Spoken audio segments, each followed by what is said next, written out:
વડોદરા લોકસભાની ચૂંટણીમાં અપક્ષ ઉમેદવાર દ્વારા મોંઘું શિક્ષણ, બેરોજગારી, પાયાની સુવિધાનો અભાવ જેવા મુદ્દે સત્તાધારી પક્ષ પર આડકતરા પ્રહાર સાથે પોતે સિસ્ટમમાં આવે અને પ્રજાના પ્રશ્નને વાચા આપે તે માટે વિવિધ વિસ્તારોમાં પત્રિકા વિતરણ કરી વધુમાં વધુ મતદાન થકી વોટ આપવા અપીલ કરી। વડોદરા શહેરમાં સત્તાધારી પક્ષના 26 વર્ષના સમયગાળામાં શહેરીજનોને પીવાના શુદ્ધ અને પૂરતા પાણી, ડ્રેનેજ, રખડતા પશુ મુક્ત રોડ રસ્તા, સ્વચ્છતા જેવી સુવિધા ઉપલબ્ધ કરાવવામાં તંત્ર નિષ્ફળ રહ્યું છે। જે અંગે થોડા સમય પહેલા ખુદ રાજ્યના મુખ્યમંત્રી તથા સત્તાધારી પક્ષના પ્રદેશ પ્રમુખે વડોદરાની સ્થાનિક નેતાગીરી તથા તંત્રને જવાબદાર ઠેરવી સુરત અને અમદાવાદની તુલનામાં વડોદરા વિકાસમાં પાછળ હોવાનું કબૂલ્યું હતું। તો બીજી તરફ કારમી મોંઘવારી, બેરોજગારી, કોન્ટ્રાક્ટ પદ્ધતિના કારણે કોન્ટ્રાક્ટરો દ્વારા કામદારોના શોષણ કરવામાં આવી રહ્યા છે।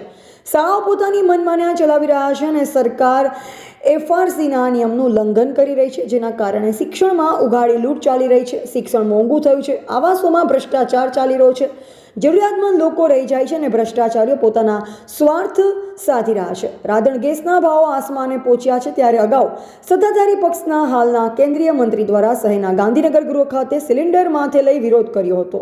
તેઓની સરકારમાં ગૃહિણીના બજેટ ખોરવાઈ ગયા હતા, તેઓ મૌન છે। તે જ રીતે પેટ્રોલ ડીઝલ મોંઘું થયું છે, ત્યારે પરિવર્તન એ સંસ્થાનો નિયમ છે। આ વાત સાથે છેલ્લા 35 વર્ષોથી જનતાના શહેરના હિત માટે લડતા, જનતાના પ્રાથમિક રોજગાર જેવા પ્રશ્નને લડત આપતા સામાજિક કાર્યકર અતુલ ગામેચી અપક્ષ તરીકે લોકસભાની ચૂંટણીમાં ઝંપલાવ્યું છે અને તેઓએ લોકોનો ભવ્ય પ્રતિસાદ સાંભળી રહ્યો છે। જનતા પણ હવે પરિવર્તન ઈચ્છે છે। જુમલાબાજી, ભાષણબાજીથી જનતાના પ્રશ્ન હલ થતા નથી, તે જનતા સમજી ચૂકી છે। માટે અપક્ષ ઉમેદવારને બહોળો જનપ્રતિસાદ મળી રહ્યો છે। ત્યારે આજે અપક્ષ ઉમેદવાર જેઓ 8મા ક્રમાંક સાથે ગેસના સિલિન્ડરના નિશાન સાથે મેદાનમાં ઉતર્યા છે, તેઓએ લહેરીપુરા, માંડવી, ન્યાય મંદિર, નવાપુરા સહિતના વિસ્તારોમાં પત્રિકા વિતરણ સાથે સાદગીપૂર્ણ રીતે પ્રચાર કરતા વધુમાં વધુ લોકોને મતદાન કરી પોતાની સિસ્ટમમાં મોકલે, જેથી જનતાના પ્રશ્ન મુદ્દે વધુમાં વધુ કામગીરી કરવા કટિબદ્ધતા દોરાવી હતી। વડોદરા 20 લોકસભામાં અપક્ષની ઉમેદવારી કરી છે। અમારું નિશાન છે ગેસનો સિલિન્ડર ક્રમાંક નંબર 8। આજે વડોદરા શહેરના લહેરીપુરા, મંગળ બજાર તમામ વિસ્તારોમાં પત્રિકા વિતરણ અમે કરી રહ્યા છે।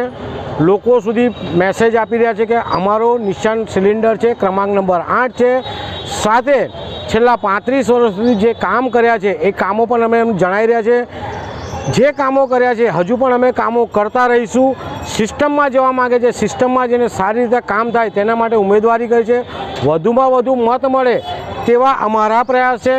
વડોદરા લોકસભાના તમામ મતદારોને વિનંતી છે કે વધુમાં વધુ મતદાન ગેસના સિલિન્ડર ક્રમાંક 8 પર કરે।